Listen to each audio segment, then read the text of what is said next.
Welcome back to It's Really Long. Today I'll be reading A Night of Fulfilled Desires by sevenofmine. Content warning for sex, dominance, wet play, BDSM, abuse, heavy violence, torture, slash, and threesomes. Chapter 1. The Bath. When Lord Elrond looked up, he could not process what he saw. He could not identify single individuals, and the colors around him blurred into smear that resembled the paintings of when his sons had been young and played with the colors that they found in Lindir's study. After a few seconds, his eyes recognized the shape of orc bodies in various stages of gray, with splashes of red blood wetting their skin and the grass on which they lay. To his dismay, he now realized how many of his own kind were among the dead.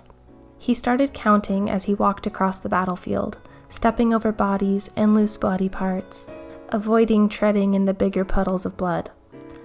It was a futile endeavor, as his shoes and his robe were soaked in the red liquid already. "The enemy is dead," Glorfindel confirmed loudly, as if the piles of orc flesh were not indication enough. "And so are many of our people," remarked Elrond, though in a rather low voice. He sighed deeply. So much sorrow they would have to bring to Mirkwood. He lifted his head and looked around for the elves who had survived the battle. There were many he knew and was befriended with, but there was also a fair share of woodland elves who were helping the wounded by treating their injuries and supporting them if they were too weak to walk. It made Elrond proud. Although he would never admit it in the presence of the Elven King, that both the elves from Mirkwood and Imladris were assisting each other, regardless of their origin or color of hair. Maybe need fuses together even the greatest adversaries, he thought, and remembered his own venture regarding the befriending, and more, of a Mirkwood resident. Slowly, the elves had stabilized everyone to make their way back to the forest. Most of the horses had either been slain or run away, so that one elf was sent on the fastest horse to overbring the news of the one battle. One, Elrond thought, and felt repelled by this word. With so many dead, we can hardly call this battle won. Just ask the children and parents, the partners and siblings of those who had left their lives in the duty of protection of our people. Apart from the messenger, the rest of the horses were used to carry the most severely wounded. But even without those who could barely walk, they had lost their motivation to advance quickly. Elrond himself felt comfortable with their steady pace. It gave him more time to think before he had to answer for the outcome of the fight before Thranduil himself. The sun was setting when they arrived at the big wooden gates. It was a wonder how light shone into the forest, after all, since the canopy layer was so thick. He felt strange when entering the foreign realm, but it might just have been the effect of the minor harms his body graced. The injured elves were taken to the healers, and Elrond noticed a light, brown-haired guard who looked at him and nodded towards the king's room.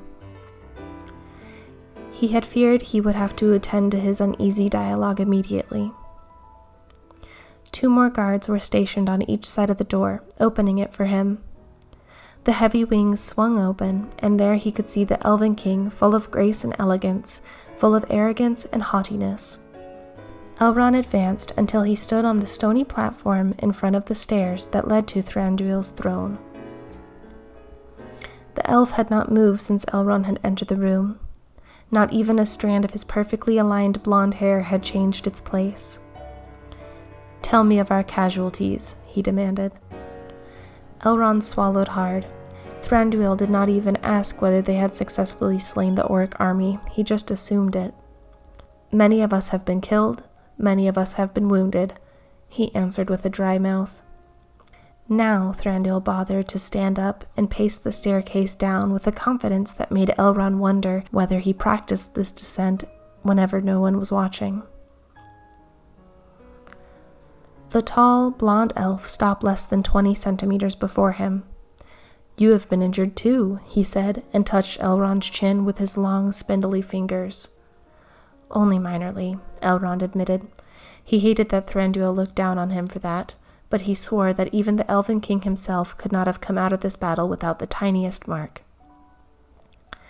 "'Tis but a scratch," Thranduil muttered, and turned around quickly. His hair swirled, but came to a halt as perfectly sitting as ever. He reclimbed to his throne, but stopped midway. "My son's battalion encountered several Nazgul burning a settlement of woodmen. They have cast them out of my realm."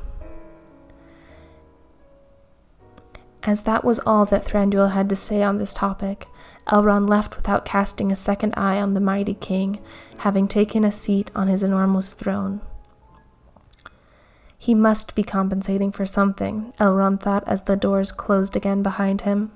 It was getting late, and the elves who had returned from the battle were swarming towards the dining hall. Elrond did not feel much hunger, he rather wanted to take a soothing bath. Not only would it have been warm and clean, he could also relax and review the events of the day from a wiser perspective. He had been accommodated in a private room, unlike his fellow soldiers from Imladris, who had to share a room with 4 to 6.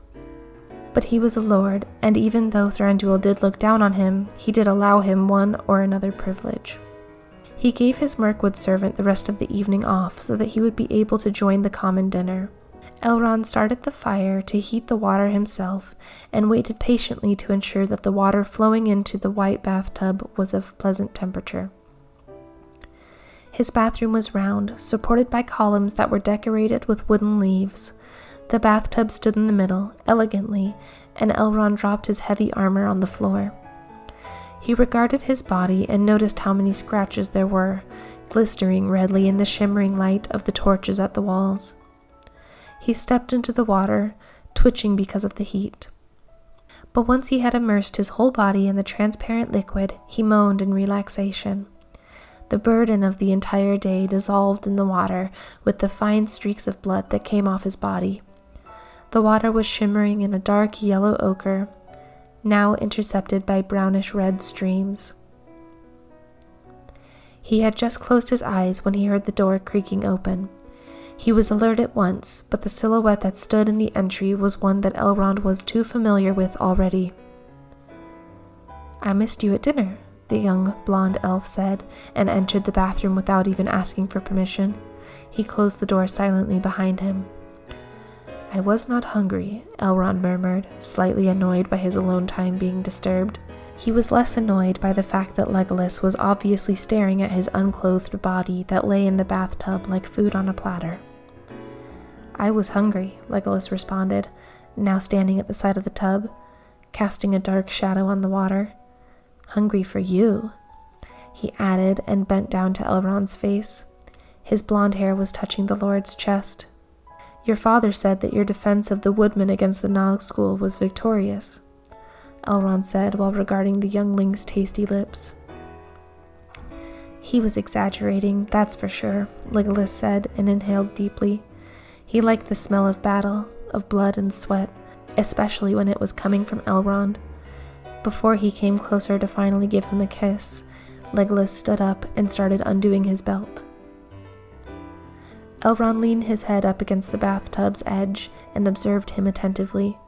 He enjoyed the deliberately slow removal of Legolas's clothes, and could not contain a silent moan when the blonde elf finally stood there, his bare body illuminated in the torch's light. He did not need to invite him, but Legolas already stepped carefully into the tub. He did not need to invite him, and Legolas was already stepping carefully into the tub. When his round derriere touched Elrond's pelvis, the water level rose dangerously close to the tub's edge. He leaned forward, and his hair tips were becoming wet and dark. "Your body marks a victorious battle," Legolas said, and his fingers glided over the many wounds that decorated Elrond's beautiful body. "I survived," Elrond whispered, and rose towards Legolas's face in anticipation. The young elf finally gave in and pressed his soft lips against the experienced ones from Elrond.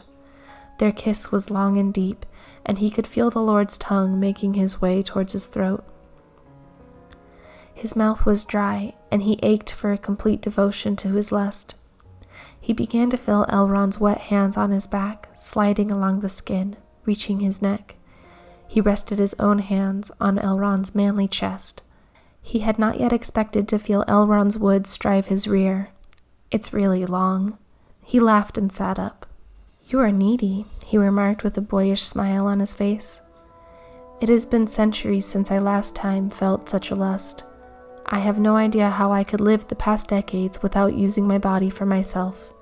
It was only when I met you that my desire came back," he explained himself while Legolas started to dance his backside around Elrond's stiff penis, brushing it gently.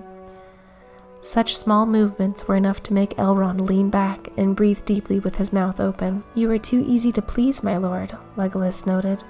"You have so much experience, but have neglected to use it for so long." He now sat down on Elrond's thigh. His hands now firmly gripped the erect penis and strove his hand around it in turns. Elrond was no longer able to speak. Only gasps of arousal and pleasure left his mouth. It did not take long for the white, in this light, silver-looking semen to leave his phallus and disperse in the blood water. Legolas smiled in satisfaction and lay his body onto Elrond's, immersing himself in the mixture of different liquids. He laid his head on Elrond's chest and enjoyed the movement of togetherness.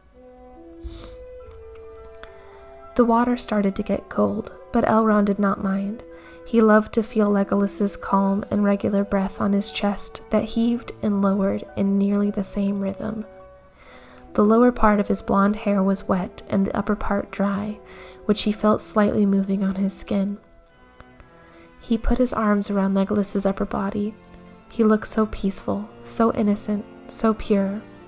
Elrond could not remember when he had been so young, but Legolas managed to make him feel as if he were young and lustful again. He brought all these memories back, all these yearnings, desires, wishes. "Now let it be my turn to please you," he whispered into Legolas's ear. The blonde elf rose slowly, looking at Elrond like a dog begging for a bone. "Lean back," Elrond said, and Legolas did as he was told. Elrond sat up now as well and bent his legs to sit on his heels. The water stirred and became rough, though they had so far managed not to spill anything over the edge. Elrond's hair, which had until now hung outside the bathtub, were now only centimeters above the water's surface. Legolas admired the two braids which hung in front of Elrond's chest. The Lord bent over Legolas as if to intimidate him. "Does your father know about us?" he asked. Legolas shook his head in surprise. "Would he approve of us?" Elrond asked in a voice that a master would use if a blunt mistake of his apprentice had come to his attention. Legolas realized where this was going and shook his head again. He maintained eye contact and responded, "He would never allow us to be together." "Then you are acting against your father's wishes. You are doing explicitly what you know your father would never support," Elrond continued his lecturing voice. He could feel how Legolas was aroused by the thought of doing something that his father forbade. "You are very naughty, Legolas." He bent forward and whispered into his ear. "Naughty elves need to be punished." Legolas's voice had become croaky in anticipation. His breath had increased, all of which Elrond noticed and played to his advantage. "How shall I punish you?" Elrond asked and touched Legolas's sleek face. His fingers wandered over his cheek and chin. They reached his mouth and stroked his lips. They were so small, he was feeling his breath on his skin. He bent closer as if he were to kiss him, but he halted a hand's width in front of him. His pointer and middle finger now slid into Legolas's mouth, which he started sucking on. As soon as Legolas seemed to enjoy himself, Elrond withdrew his fingers, leaving Legolas with the feeling of desire. He looked at him with needy eyes. Elrond smiled at his little victory. He looked down and saw that he had indeed been successful in getting a reaction from the woodland elf. He took his own penis to play with the tip of Legolas's. "Talking about easy to please," he said cheekily. "I need to merely cast a glance on you and been put into a state of delight," Legolas said with difficulty while panting heavily. "You are very delighted," Elrond found and started widening his behind with his fingers. "Let me assist you," Legolas said, and grabbed Elrond at his pelvis to move him closer. He entered with his index finger, to which Elrond replied, "More." Legolas shoved his middle and ring finger in with force. Elrond gave a short shriek, followed by a pleasant moan. When Legolas's fingers slid out, the elf lord wasted no time to force his butt cheeks down on Legolas's stiff penis. Legolas was not prepared for the quickness with which Elrond operated and gave a pleasant outbreath. "Do you like that?" Elrond asked when he moved his pelvis up and down. Legolas did nothing but nod, to which Elrond briskly replied, "You were, however, supposed to be punished," and smacked the outside of his hand against the beautiful face of the blonde elf. Legolas gasped in surprise and pain, as this was what he had expected. He gazed at Elrond in utter astonishment. His eyes first showed confusion, then pleasure, then they begged for more. "I have been very, very bad," Legolas said. "I have been laying with an elf from Imladris, and I have entered him deep and enjoyed him. I have been playing with him, and I have brought out a lust in him that had been buried for centuries." While Legolas was confessing his sins in a voice one would only use toward a priest, Elrond kept hitting his left cheek until it had turned red. Satisfied with the result, and not stopping with the steady up and down movement of his lower body, he leaned forward and licked Legolas's swollen cheek. He felt his breath in his ear. It was loud and irregular. Elrond now forced himself to increase the pace, and the water started to clash higher to the edge of the bathtub. When the waves had finally reached an amplitude that was too high to be contained, and the water splashed onto the floor, so did Legolas and Elrond. For a second, he stopped breathing, and then released the air all at once, as he was releasing himself. They remained motionless for a few moments before Elrond exited him. He leaned against the other side of the tub and regarded Legolas. He was so young, so pure, but yet so impure. He was needy and brought out the same in him. He had helped him remember movements and positions that Elrond had made in centuries.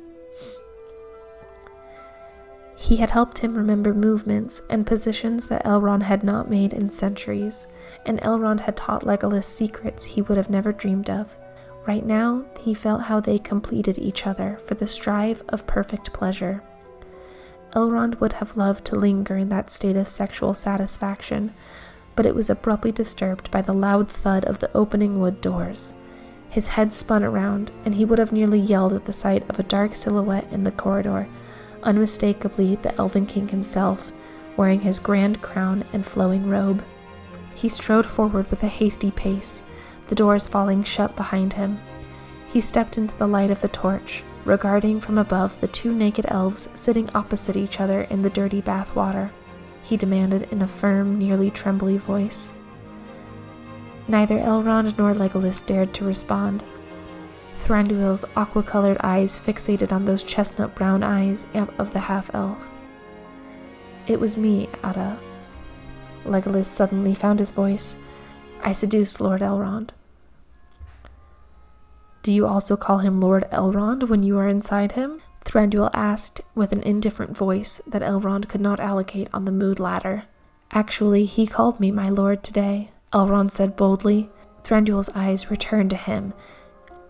He was lost in the sea of his blue eyes that seemed to pierce through every place of his skin. He looked away and to Legolas for help, but the young elf was simply staring at his father with a face that did not allow any speculation about whether he was scared of the consequences or willing to defy any punishment. "He might be my lord, but you are my king," Legolas replied with a soft voice that sounded not only submissive, but also alluring. "Is that so?" Thranduil's fierce stare now landed on his son again. He walked forward until he stood in front of the tub and in front of Legolas's head very closely. Legolas did not lower his head in shame, but in surprise to Elrond he looked up and met the glance of his father. He definitely has his eyes, Elrond thought in that moment. "He was in you today?" Thranduil suddenly asked, and his head graciously turned to Elrond.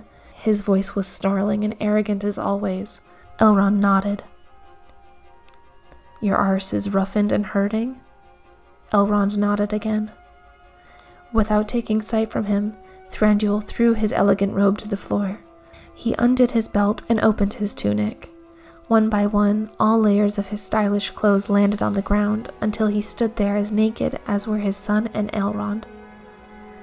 Then I will rough and hurt it even more, Thranduil decided. Elrond could not believe what he was hearing. He would not have taken the king seriously if it had not been for Legolas's boyish smile. "Get out of the tub and turn," Thranduil demanded in all seriousness, but with the same voice he would send a clan of elves into the dungeon or command a legion of his own into battle. Elrond did as he was told. He stood up slowly from the water and climbed out of the bathtub, the brownish liquid dripping onto the floor. He turned towards the bathtub and lowered his back, positioned his arms into support on the bathtub edge. He felt Thranduil's hand pull his thighs apart. He did not anticipate how fast Thranduil had gotten an erection and was able to shove himself into Elrond. But now he felt him deeper inside him than Legolas had ever been. Had he been sleeping with the wrong elf of the noble line? Elrond had no time to think as Thranduil worked in him mercilessly fast and hard, pushing him again and again. Thranduil's hands were clutching Elrond's waist firmly and moved him along to his own rhythm. "Will you assist me, Yon?" Thranduil asked, and it was obvious that Legolas was used to fulfilling such requests. Still immersed in the water, Legolas moved forward to position himself in front of Elrond. The elf lord was already panting. The pain in his behind was as pleasurable as was the king's tight grip on his body. Now, Legolas kneeled upright to meet Elrond's glance and see the perspiration on his face. He licked it off and then gave Elrond a tongue kiss to make him taste his own sweat. Legolas then proceeded to part Elrond's hair into two and pulled it down. Elrond was not expecting such force and gave even fairer than he would have wanted. He heard Thranduil laugh behind him. His movements were becoming faster and faster. Blood was pumping into Elrond's face, and his breath became synchronized with the bumping of Thranduil's balls against his bottom cheeks. Suddenly, Thranduil's penis entered harder and further, and he stayed longer in. Elrond felt the pulsation and his release. He moaned, and heard how Thranduil exhaled deeply. The movement had stopped, and Thranduil enjoyed staying inside Elrond. Legolas smoothed Elrond's hair and gave him a kiss on his nose. After a while, Thranduil pulled his penis halfway out, shook it a bit, and then pulled out completely. Elrond felt an immense relief and sagged onto his knees. Legolas stepped out of the bathtub now, as well as patted Elrond's head. The Lord did not look up. He was too busy breathing deeply. Thranduil offered his hand, which Legolas elegantly took. They now stood chest to chest, and Legolas looked up into his father's face. Not a single muscle twitched in the icy cold frame. "I have taught my son well, haven't I, Elrond?" Thranduil now said aloud, but did not look away from the blue eyes of his son. "I certainly know where he learned it from," Elrond admitted and turned around. He sat down on the stone floor and leaned against the bathtub.